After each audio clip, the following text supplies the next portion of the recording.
Saudara-saudaraku yang terkasih, selamat berjumpa di Renungan Harian di channel Katolik kita.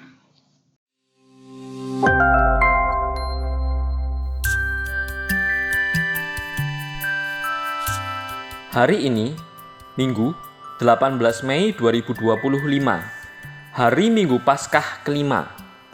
Bacaan pertama. Bacaan diambil dari Kisah Para Rasul, bab 14, ayat 21b sampai dengan 27. Pada waktu itu Paulus dan Barnabas mengunjungi untuk kedua kalinya umat di kota Listra, Ikonium, dan Antiokhia. Di setiap tempat itu, mereka menguatkan hati umat dan menasihati mereka untuk bertekun dalam iman. Mereka pun mengatakan bahwa untuk masuk ke dalam kerajaan Allah, kita harus mengalami banyak sengsara. Di tiap-tiap jemaat, rasul-rasul itu menetapkan juga penatua-penatua bagi jemaat setempat. Dan setelah berdoa dan berpuasa, mereka menyerahkan para penatua itu kepada Tuhan, yang adalah sumber kepercayaan mereka. Paulus dan Barnabas lalu menjelajah seluruh Pisidia dan tiba di wilayah Pamfilia. Di situ mereka memberitakan firman Allah di kota Perga, lalu pergi ke Atalia di pesisir laut. Dari situ mereka berlayar ke kota Antiokhia. Di tempat itulah mereka dahulu diserahkan kepada karunia Allah untuk memulai pekerjaan yang kini telah mereka selesaikan. Setibanya di Antiokhia, mereka memanggil jemaat berkumpul, lalu menceritakan segala sesuatu yang dilakukan Allah dengan perantaraan mereka. Ternyata Allah telah membuka pintu iman bagi bangsa-bangsa lain. Demikianlah sabda Tuhan. Syukur kepada Allah. Bacaan kedua. Bacaan diambil dari kitab Wahyu, bab 21, ayat 1 sampai dengan 5a. Aku, Yohanes, melihat langit yang baru dan bumi yang baru. Sebab langit yang pertama dan bumi yang pertama telah berlalu, dan laut pun tidak ada lagi. Dan aku melihat kota yang kudus, Yerusalem yang baru, turun dari surga, dari Allah, berhias bagaikan pengantin perempuan yang berdandan untuk suaminya. Lalu aku mendengar suara yang nyaring dari takhta. Lihatlah, kemah Allah ada di tengah-tengah manusia, dan ia akan tinggal bersama-sama mereka. Mereka akan menjadi umatnya, dan ia akan menjadi Allah mereka. Allah akan menghapus segala air mata dari mata mereka, dan maut tidak akan ada lagi. Tidak akan ada lagi perkabungan, ratap tangis, atau duka cita. Sebab segala sesuatu yang lama telah berlalu. Ia yang duduk di atas takhta itu berkata, "Lihatlah, aku menjadikan segala sesuatu baru." Demikianlah sabda Tuhan. Syukur kepada Allah. Bacaan Injil. Bacaan diambil dari Injil Suci menurut Yohanes, bab 13, ayat 31 sampai dengan 33a, dilanjutkan ayat 34 sampai dengan 35.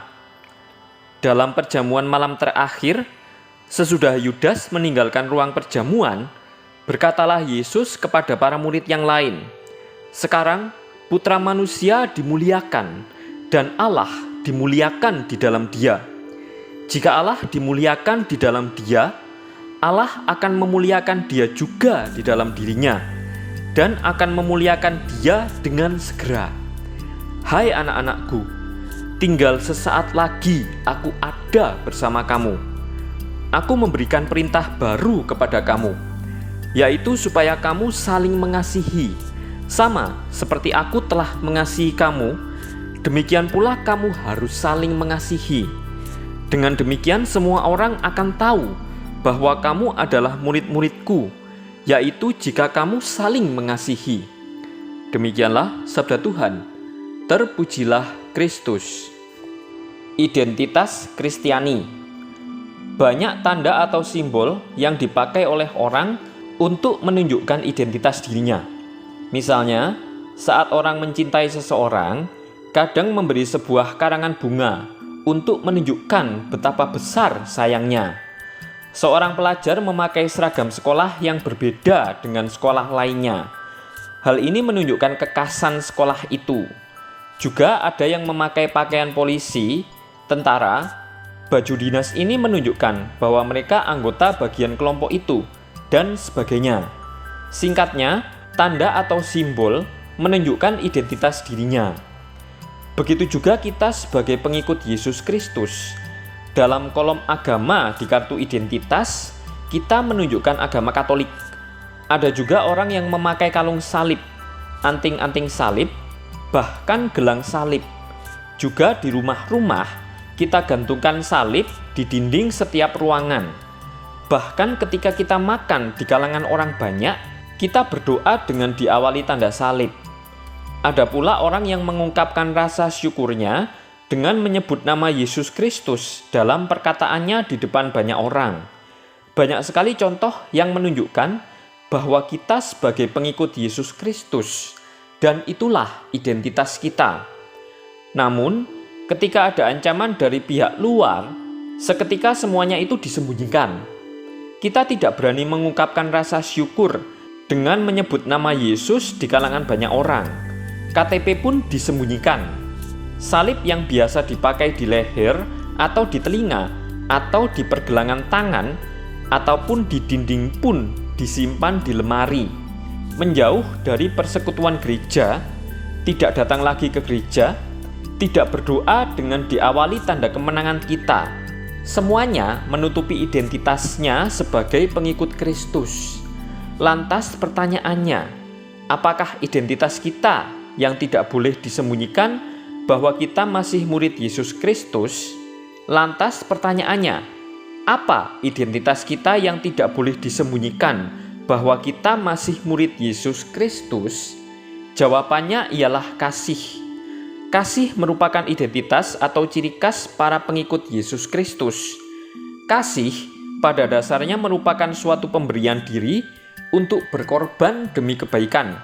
Sama seperti Yesus Kristus tunjukkan kepada kita lewat pengorbanannya. Demikianlah hubungan antara semua orang yang percaya harus ditandai dengan kepedulian untuk mau berkorban bagi sesama saudara dalam Kristus.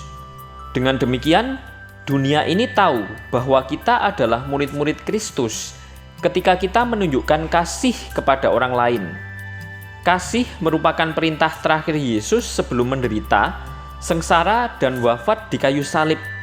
Perintah untuk saling mengasihi dengan standar atau ukuran yang baru.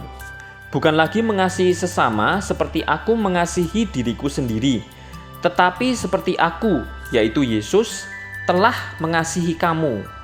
Tolok ukur ada di luar, bukan terkurung dalam diriku, melainkan Yesus sendiri yang penuh kasih.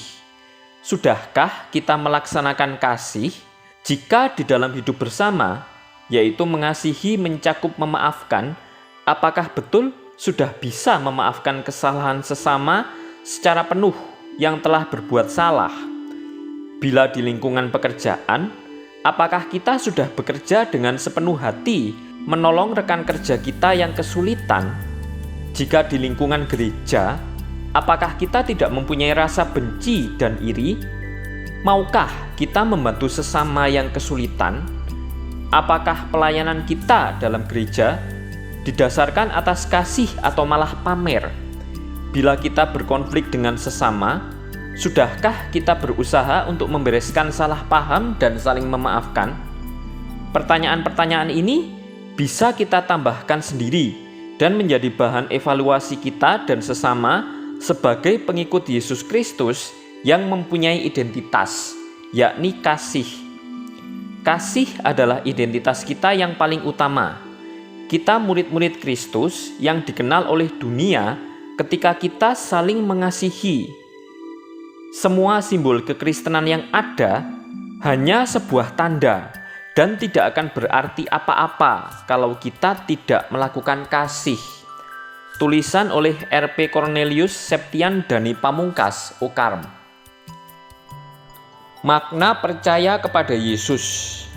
Percaya kepada Yesus memiliki makna yang sangat mendalam. Dalam konteks ini, percaya kepada Yesus memiliki beberapa makna dan konsekuensi penting. Pertama, percaya akan kasih dan pengampunan Allah. Kedua, meneladani hidup Yesus. Ketiga, menempuh jalan kepada kehidupan kekal. Keempat, menerima Roh Kudus. Kelima, komitmen hidup yang baru. Percaya kepada Yesus juga mengajak seseorang untuk meninggalkan cara hidup lama yang berdosa dan memulai hidup yang baru dalam kehendak Allah. Keenam, hidup dalam kedamaian dan pengharapan. Percaya kepada Yesus membawa kedamaian batin dan pengharapan akan masa depan yang penuh dengan janji Tuhan. Percaya kepada Yesus bukan hanya sekadar pengakuan intelektual, tetapi merupakan kepercayaan yang aktif dan hidup. Marilah kita berdoa. Allah yang Maha Kuasa dan kekal, Engkau berkenan membarui kami dengan pembaptisan kudus. Sempurnakanlah selalu sakramen Paskah ini dalam diri kami, supaya berkat perlindungan-Mu, kami menghasilkan banyak buah, dan Engkau perkenankan mencapai sukacita hidup abadi. Dengan pengantaraan Tuhan kami, Yesus Kristus, yang hidup dan berkuasa, kini dan sepanjang masa. Amin.